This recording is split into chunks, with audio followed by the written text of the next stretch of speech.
Hello there, my name's Karen Gangadene. I am the nurse lead at the Bartlett Group practice for both Ashvale and Frimley Green, and I'm also the general practice nurse lead for Surrey Heath.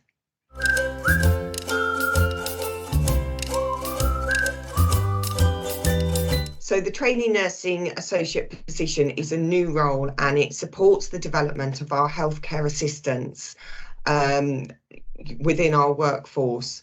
It aids retention of this huge dynamic group of people and aids for us as nurses succession planning, because as we know, the King's Fund have highlighted that due to an ageing workforce and also due to COVID, a lot of the nurses are actually leaving the workforce. It's also a really good way of our HCAs who couldn't normally afford to go off to university to actually get career progression whilst they're still earning a salary and still being of great value to the surgery.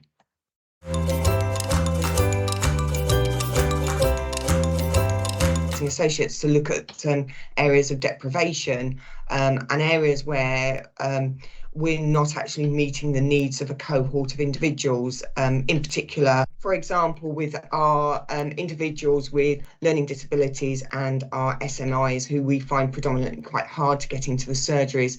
We find that our TNAs having this personal contact with these individuals draws them in and they're able to build up this trusting relationship.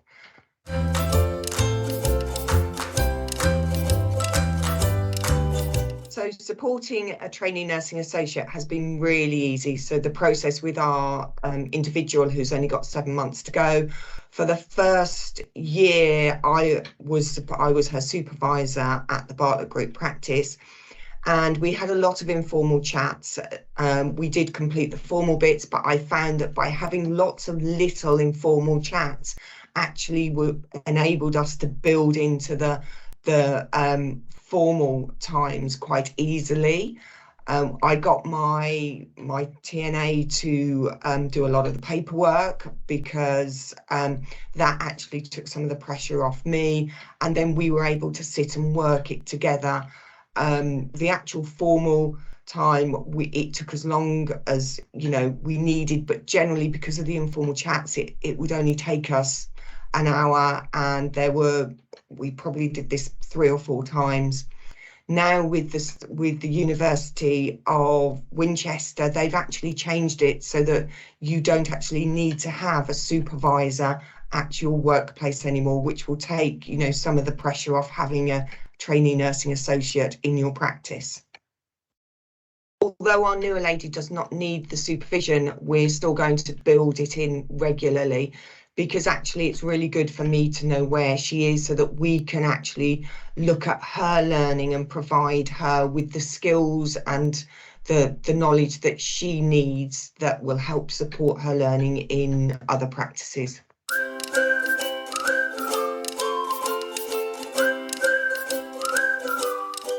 So the trainee nursing associates will also have protected learning time within their hours, which are built in. We've actually found this time to be easily achieved purely by using the individuals that are around us. As we all know that even our healthcare assistants, our newly qualified nurses and our nurses that have been with us for many years all have different skills and that are able to offer a complete and rounded education for our trainee nursing associates. I look at all of our members of staff as a piece of a jigsaw, and with each member of staff having their own skills and their own values that can add into our training nursing associates. So when we do the protected learning time, what we do is we build on these skills that our TNAs have already got, and we then observe them completing these skills, and then we do know that that's another skill that they can put in their suitcase, as it were, that we can then utilise with them, because we would have also been able to competency assess them along the way. The one thing I would say is a huge benefit is making sure that you sign off these competencies as they go along. It's quite difficult if you leave it to the end. It sort of tends to be a bit of a rush. So what we've done is we've set sort of regular time during the students' protected learning time where we can just assess and then sign off for them.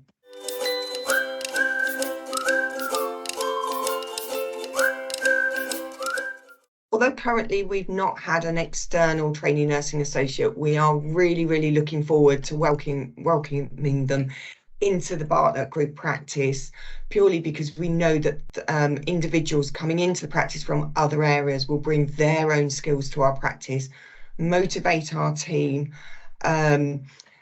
you know, and although initially you will need to induct them, if you're really organised, have a really good induction program that you can send out beforehand with a timetable. And this induction program and timetable only actually needs to be done once, and then you can use it multiple times. We're looking forward to relying on other team members to induct that person to get their skills up, and then actually we're hoping they'll be ingratiated for the rest of their placement into the team and actually add value to the work that we're doing within our practice.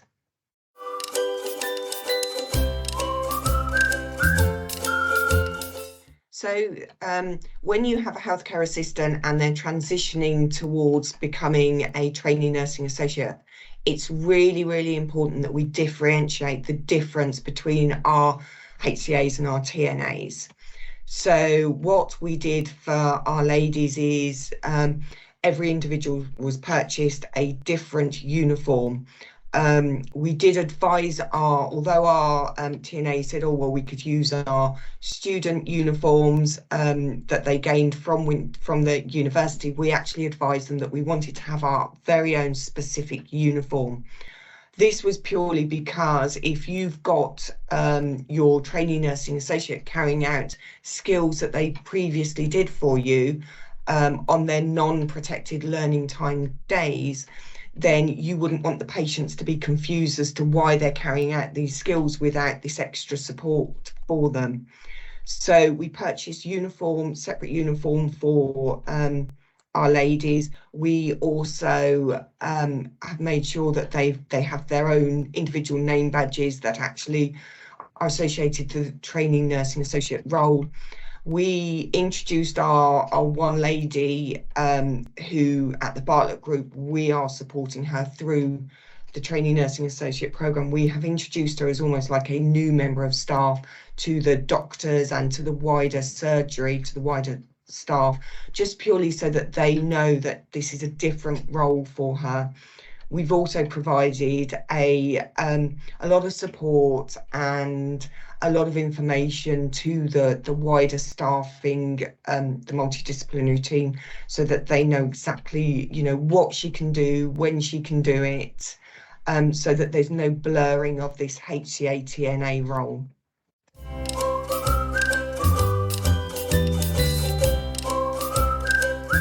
So we manage our trainee nursing associates' time off when they're on placement and also at university via backfill. But we also, because we have 2 and soon to be 3 trainee nursing associates, we use their protected learning time and we switch it all around and we change it so that when we've got students out on placement, we're able to utilise the trainee nursing associate skills as well to cover some of the shortfalls that may be there.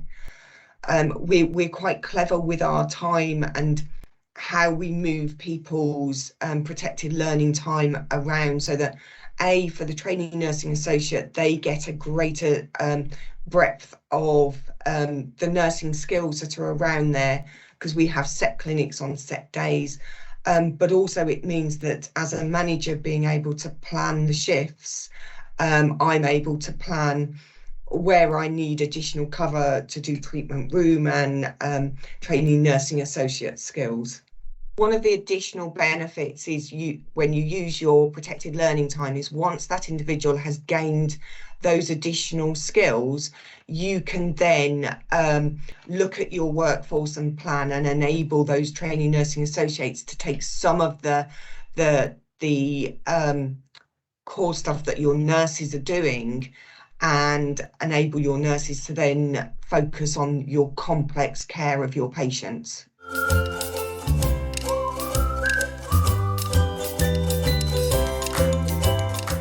So what we found is with our trainee nursing associates, as they progress along the journey, the service improvement that we gain is phenomenal. I've got a really good example where we had an individual who came in for a diabetic assessment, and because the trainee nursing associate is actually taught this very holistic view of a patient, is that she noticed that something wasn't quite right and delved a little bit deeper, and she then actually found that this individual was having suicidal ideation, and she'd never told anyone before, and it just started, you know, our TNA was able to start that ball rolling and get her the real time help that this individual needed. And I think without that holistic view, we would never have got that, and this lady may have just slipped through the net. One of the benefits that we have seen with our initial lady who started on the trainee nursing associate programme is that because we saw her development, that really installed a confidence in us to try and get more individuals enrolled on this programme. You know, our original lady who qualifies in 7 months, she's professional, she's, you know, does absolute holistic care. And because of this, and because our other HCAs saw the development in her, that also inspired them to think, actually, is this a career progression that I can actually look at? And through this and through the benefits of surgery have seen, is why we actually have supported our trainee nursing associate who's just started, and another one who will be starting soon. So one of the benefits that we have also seen is that during the trainee nursing associates protected learning time, we can set them looking at audits. These audits can be directly linked to your QOF targets, and then what you can do is utilise their skills to meet the QOF targets.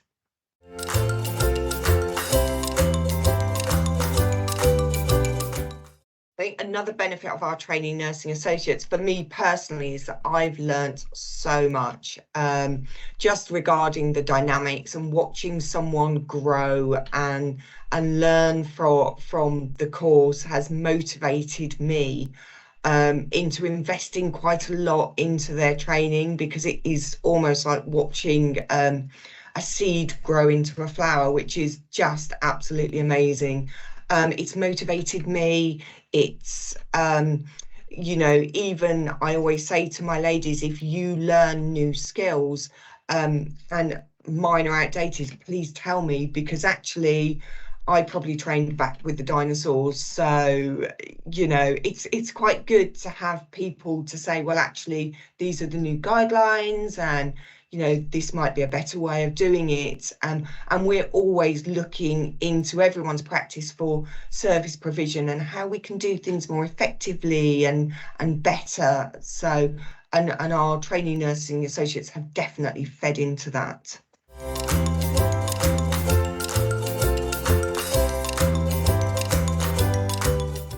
So my top tips would be, if you're looking at getting a trainee nursing associate in, is look at the right person and the right university for your practice.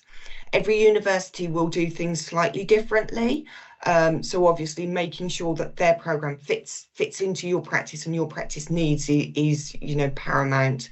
But the Friendly Training Hub is able to assist you with this.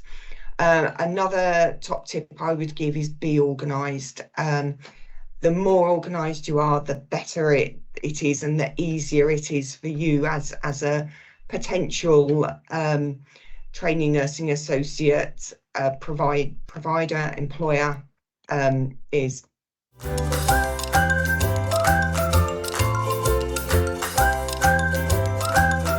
So I think one of the hardest challenges that we faced at the Bartlett Group with regards to our trainee nursing associate was actually it was nothing to do with the individual. It was getting our head around the paperwork and the pad that's online.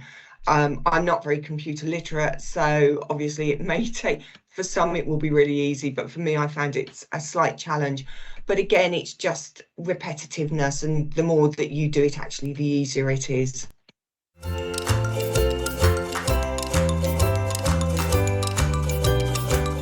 So one of the unintended benefits that we've had is it's changed the team dynamics, which is great because we've got a lot of people, a lot of our HCAs are now interested in the trainee nursing associate role. They're interested in actually developing themselves as well, which as a practice we love.